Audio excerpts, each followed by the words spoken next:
Bom dia, boa tarde, boa noite, eu sou Edilson Damasceno, bem-vindos a mais um programa Treta Filosófica. Eu estou sentindo uma treta! Hoje nós estamos aqui como convidados, o aluno Vigílio, o professor Fernando e a aluna Madege. No programa passado a gente deixou duas perguntinhas no ar, e a resposta para a primeira vem de Madege. Quando se pergunta se a filosofia ela é uma arte, a gente há de pensar primeiro qual o conceito de arte, né? Quando a gente se fala arte, é tudo que a gente faz, tudo que a gente pensa, que a gente coloca um sentimento ou não no meio. Então a arte ela pode ser tudo. A filosofia ela é a arte de pensar, a arte de criticar. E se, eu já falei, é arte, então assim, você pensa... Você está criticando, você está usando todas as suas qualidades para formular toda uma crítica, toda uma visão sobre algo ou alguma coisa. E, consequentemente, é uma arte.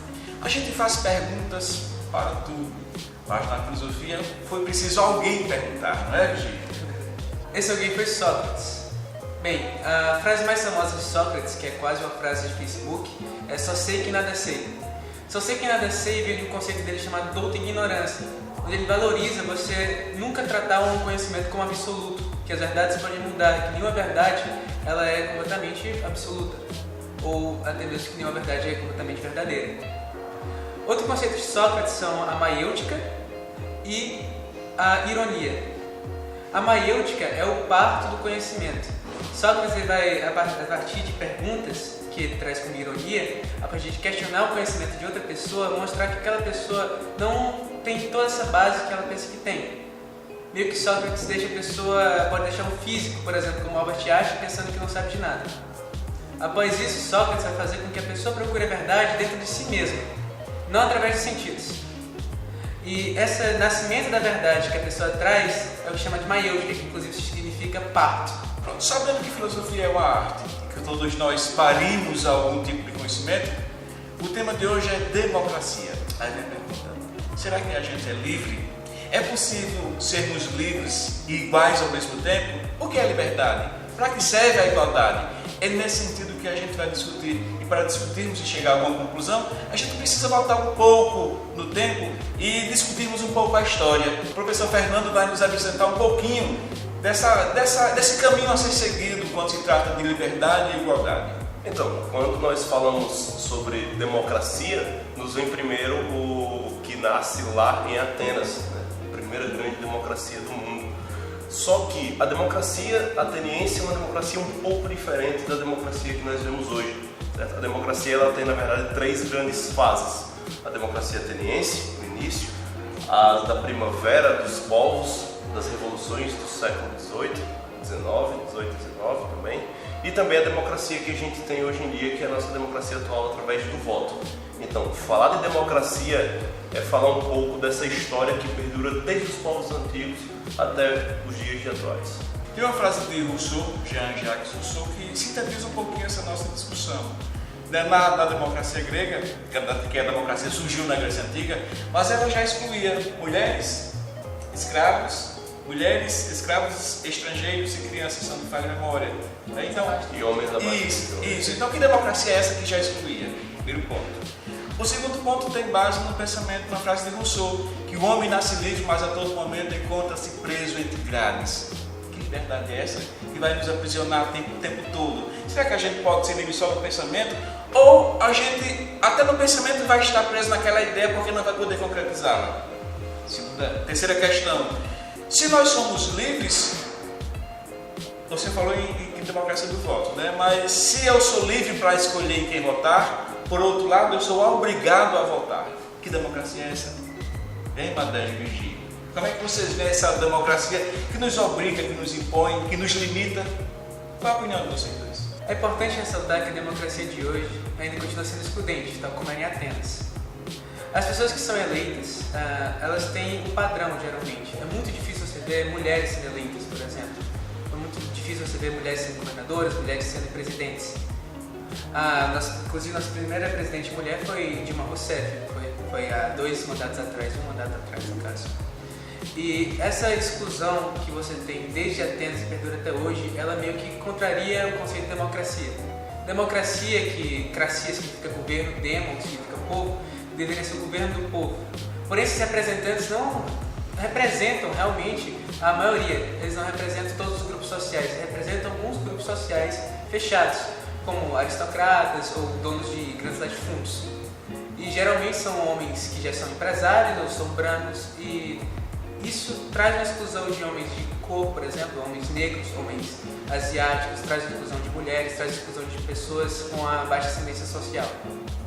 Então, sobre o segundo ponto que o professor Edilson falou, sobre a frase de Rousseau, eu acho muito interessante, porque, trazendo para os dias atuais, nós somos livres. Nós somos livres. Nossa liberdade, ela é de ir e de vir, como diz a própria Constituição. Porém, a gente encontra barreiras políticas e barreiras sociológicas que impedem que a liberdade se consuma como sua totalidade. Por exemplo, se eu quiser hoje ir para alguma parte do globo, se eu quiser ir para os Estados Unidos, existe toda uma burocracia e há o risco de eu não conseguir. Mas eu sou livre, eu posso ir, eu tenho como ir, recursos como ir, mas eu não vou. Porque hoje em dia a liberdade e tantos outros conceitos, eles pairam mais e se esbarram no limite da política, principalmente, do que do próprio aspecto literal da palavra e do seu significado.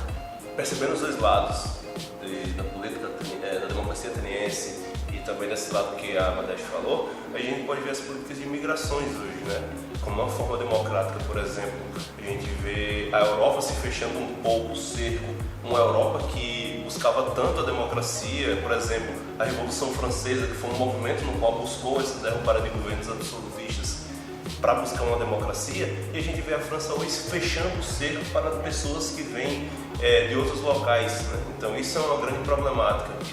Observar um pouco como essa democracia está aprisionada a pensamentos e a ideias, e como essas ideias estão centradas muito em nós mesmos e pouco nessa questão da democracia. Quando se fala em liberdade, professor Fernando, a tendência é que a gente olhe um pouquinho para a história e se volte para a Revolução Industrial, né? Que apresentou-se aquele boom de empregos para a cidade, para os homens da cidade, como uma espécie de que iria trazer liberdade para o homem. Mas que liberdade é essa que permitia que homens, mulheres, crianças e idosos trabalhassem até 20 horas por dia? Então essa liberdade se volta para a liberdade econômica ou liberdade individual? Já na Revolução Francesa nós temos o pressuposto da igualdade, né, dos direitos civis. Eu pergunto ao senhor e a vocês, é possível ser livre e igual? Sobre a Revolução Industrial, se a gente for puxar um pouco para o contexto Brasil, eu acho muito interessante porque a Revolução Industrial veio com novas oportunidades de trabalho, nova melhoria de vida, novas liberdades. Mas quando a gente vai parar para pensar, se a gente for olhar lá dentro, nas grandes indústrias, nas grandes multinacionais que vieram se instalar no Brasil, a gente se depara justamente com aquilo que o senhor pautou, e eu gosto de ressaltar, as cargas de trabalho. Para homens, para mulheres, nem tanto, mas para crianças principalmente. Crianças de 8 anos eram colocadas para fazer trabalho árduo, com cargas horárias de 16 a 20 horas, e não era remunerada devidamente. E ela tinha que seguir exatamente aquele protocolo, seguindo a liberdade que foi prometida. É importante ressaltar que a Revolução Francesa e a Revolução Industrial, como algumas outras revoluções ou proclamações de república no século XIX, se baseiam em pensamentos iluministas. Esse pensamento de liberdade ou igualdade, esse pensamento do liberalismo econômico. Porém, essas ideias iluministas, depois de um século após, vão ser criticadas pela escola de Frankfurt, na chamada dialética do esclarecimento. Nessa dialética do esclarecimento, os pensadores de Frankfurt, que é mais ou menos no contexto da Segunda Guerra Mundial, eles dizem que o iluminismo, em vez de libertar o homem, em vez de trazer essa liberdade dele de se expressar, de fazer o que ele quiser, como deveria ser na democracia, ele traz a verdade de uma prisão. Uma prisão parecida com uma jaula de aço de Max Weber, onde o homem ele se sente preso a certos padrões que ele tem que seguir, a certas coisas que ele tem que fazer, a certos deveres que ele tem que realizar. Inclusive, um dos nossos deveres é votar. Nós somos obrigados a votar em alguns candidatos no nosso Brasil. Se nós votarmos em branco, esse voto em branco vai para algum candidato. Então, esse iluminismo que meio que financiou, meio que deu suporte a essas revoluções, na verdade nos fez prisioneiros de nós mesmos. Então, a Revolução Industrial e a Revolução Francesa são dois pontos importantes para a gente pensar a democracia. Essa democracia branda que a gente percebe na escravidão industrial da Revolução Industrial e na Revolução Francesa na escravidão das ideias.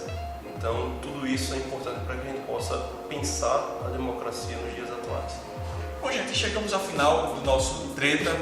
Espero que tenha contribuído de alguma maneira para o conhecimento de vocês. E para o próximo programa a gente vai discutir um pouquinho, e a pergunta que eu deixo aqui é: será que, apesar não, a gente nasce, cresce e morre, será que a gente, nesse processo, a gente se transforma ou permanece igual e dentro a si mesmo? No próximo programa. Até lá. Eu estou sentindo uma treta.